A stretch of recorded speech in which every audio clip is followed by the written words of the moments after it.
Oh my goodness. Well, I finally just saw my doctor, and of course it's when I'm out walking the hallway.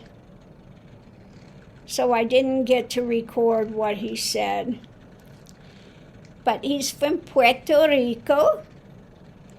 So I said, oh, I bet you eat a lot of arroz con pollo. He said, how did you know? I said, because my ex-husband was Puerto Rican. My son is half Puerto Rican.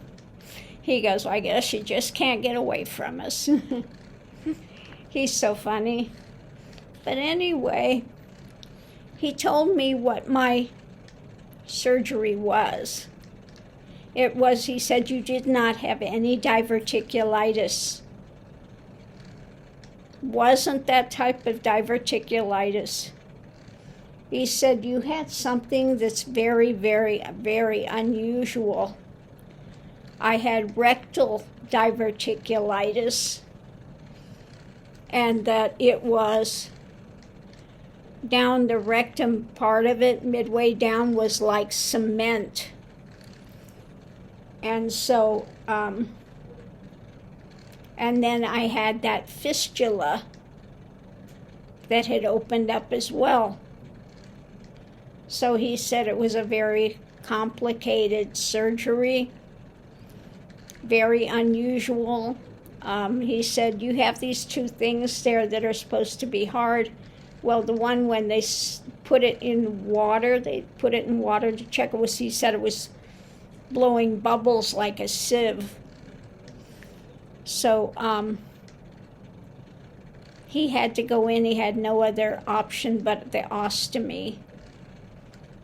And so he said it'll be at least 3 to 6 months and then we can look at it. But he said it was very complicated in there and trying to get things that he could connect together. I did a reading on it today. And the reading said, that he was... went in there, was disappointed with what he found, that it was really difficult, and really had to do magic in order to get everything together. So the reading was right. It was, but he explained it all very much in detail as to what happened and how complicated it was. And he said every time, it wasn't that I was gushing blood, but every time he touched something, there was blood. It would bleed. So yeah, they did have to give me blood.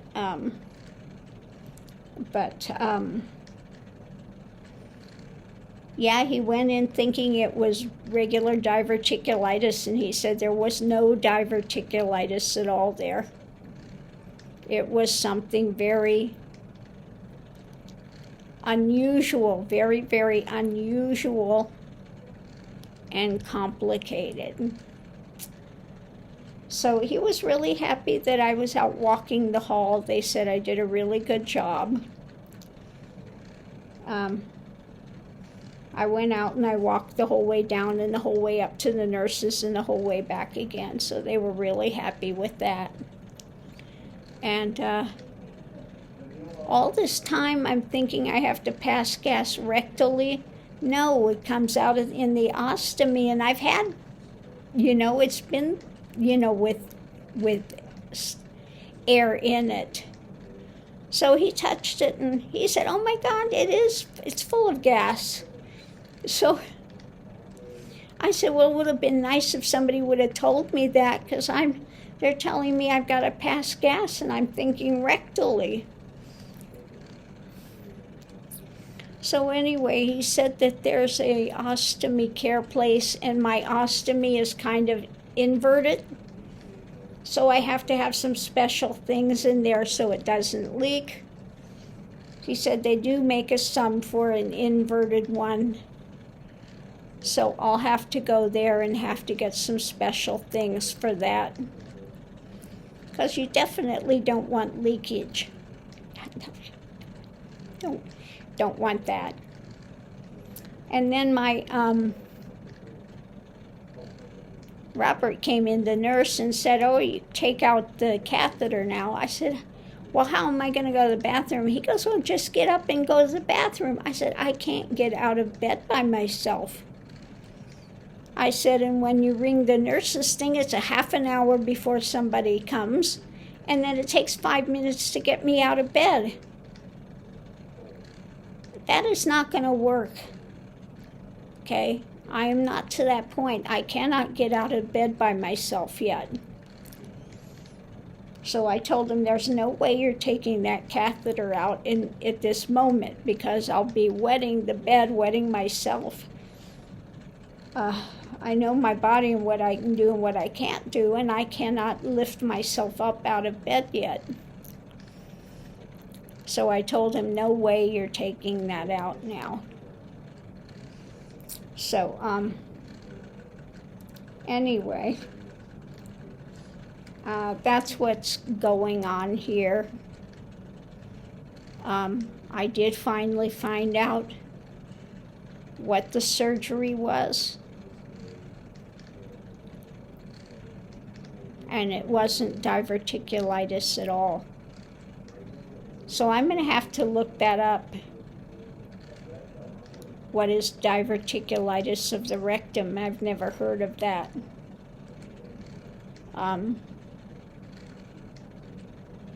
So I'll look it up and see.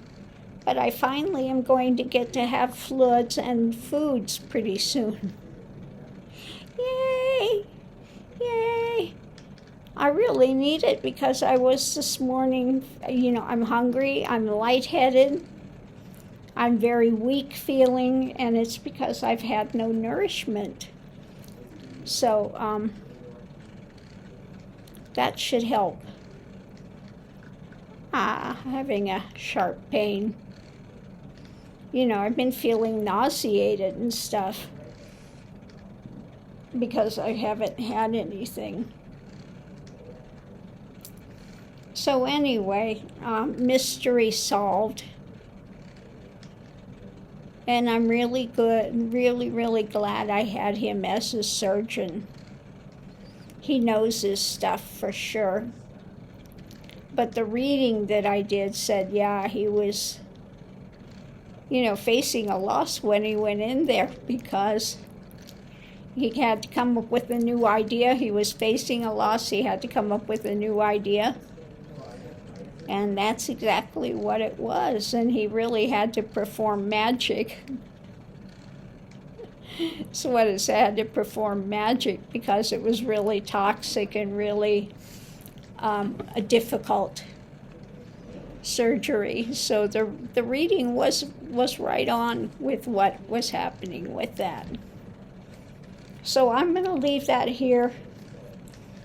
But like I said, I am so glad that I had him as a surgeon. He is so down to earth and matter of fact, and he doesn't talk down to you.